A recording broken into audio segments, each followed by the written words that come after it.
Taste the Daily.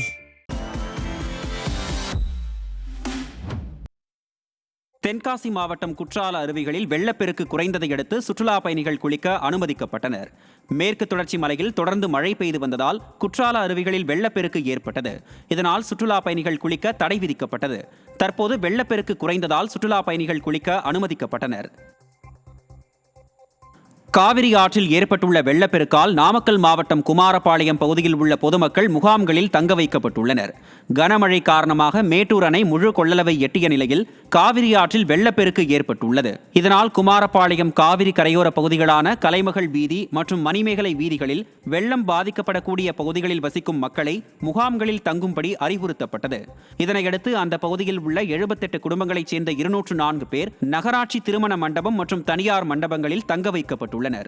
Kaveri ஆற்றில் ஏற்பட்டுள்ள வெள்ளப்பெருக்கால் நாமக்கல் மாவட்டம் குமாரபாளையம் பகுதியில் உள்ள பொதுமக்கள் முகாம்களில் தங்க வைக்கப்பட்டுள்ளனர்.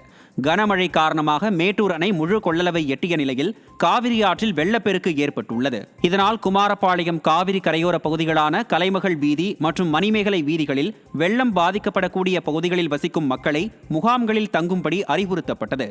இதனையடுத்து அந்த பகுதியில் உள்ள 78 குடும்பங்களைச் சேர்ந்த 204 பேர் நகராட்சி திருமண மண்டபம் மற்றும் தனியார் மண்டபங்களில் தங்க வைக்கப்பட்டுள்ளனர். புதுக்கோட்டை மாவட்டம் அறந்தாங்கி அருகே பட்டா கேட்டும் கிடைக்காத மக்கள் கோட்டாட்சியர் அலுவலகத்தில் காத்திருப்பு போராட்டத்தில் ஈடுபட்டனர். கீழபாகம் கிராமத்தில் வசிக்கும் ஆதி திராவிட மக்களுக்கு கடந்த 1987ஆம் ஆண்டு கட்டிக் கொடுத்த காலனி வீடுகளுக்கு குடிமனை பட்டா வழங்கப்பட்டது. அதனை அங்கீகரிக்கப்பட்ட பட்டாவாக மாற்றக்கோரி மக்கள் பலமுறை மனு அளித்துள்ளனர். விடியா திமுக அரசின் அரசு அதிகாரிகள் மனுக்கள் மீது உரிய நடவடிக்கை எடுக்காததால் விரக்தியடைந்த கிராம மக்கள் கோட்டாட்சியர் அலுவலகம் முன்பு காத்திருப்பு போராட்டம் நடத்தினர். ராணிப்பேட்டை மாவட்டம் ஆற்காடு அருகே திமுக ஊராட்சி மன்ற தலைவர் மீதான ஊழல் புகாரில் உரிய நடவடிக்கை எடுக்க வலியுறுத்தி அதிமுக உறுப்பினர்கள் தர்ணா போராட்டத்தில் ஈடுபட்டனர். பூட்டுத்தாக்கு ஊராட்சி மன்றத்தில் ஊரக உள்ளாட்சித்துறையின் கீழ் செயல்படுத்தப்படும் பல்வேறு திட்டங்களில் முறைகேடுகள் நடைபெறுவதாக கூறப்படுகிறது. இந்த நிலையில் பூட்டுத்தாக்கு ஊராட்சி மன்ற தலைவர் சசிகலா மீதான ஊழல் புகார்கள் மீது நடவடிக்கை எடுக்க வேண்டும், தங்கள் வார்டுகளுக்கு தேவையான வளர்ச்சி திட்ட பணிகளை செய்ய வேண்டும் என கோரி அதிமுக கவுன்சிலர்கள் திடீரென ஊராட்சி மன்ற அலுவலகத்தில் தரையில் அமர்ந்து தர்ணா போராட்டத்தில் ஈடுபட்டனர். பூட்டுத்தாக்கு ஊராட்சி மன்ற தலைவர் பதவி நீக்கம் பண்றதுக்கு 205 அவர் ஊழல் பண்ணியிருக்காருன்னு சென்னை உயர்நீதிமன்றம் உத்தரவு குத்துக்குது. கலெக்டர் தபால் குத்துக்கிறாங்க.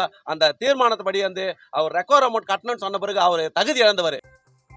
தஞ்சாவூர் மாவட்டம் கும்பகோணத்தில் போதிய அரசு பேருந்துகள் இயக்கப்படாததால் பள்ளி கல்லூரி மாணவர்கள் பெரும் சிரமத்திற்கு உள்ளாகியுள்ளனர்.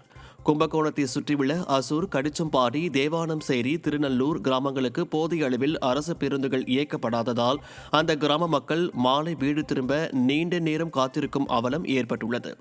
பள்ளி மாணவர்கள் ஆபத்தை உணராமல் சாலையின் குறுக்கே வந்து வாகனங்களில் லிப்ட் கேட்டு செல்லும் பரிதாப நிலை உள்ளது. விடியா திமுக அரசு மாணவர்களின் நலனில் துளியும் அக்கறை இல்லாமல் இருப்பது பொதுமக்களிடையே அதிருப்தியை ஏற்படுத்தியுள்ளது. மாயனூர் காவிரி கதவணைக்கு நிலம் வழங்கியவர்களுக்கு இழப்பீடு தொகை வழங்காததை கண்டித்து தமிழ்நாடு விவசாயிகள் சங்கத்தினர் மற்றும் பாதிக்கப்பட்ட விவசாயிகள் கவனஈர்ப்பு ஆர்ப்பாட்டத்தில் ஈடுபட்டனர்.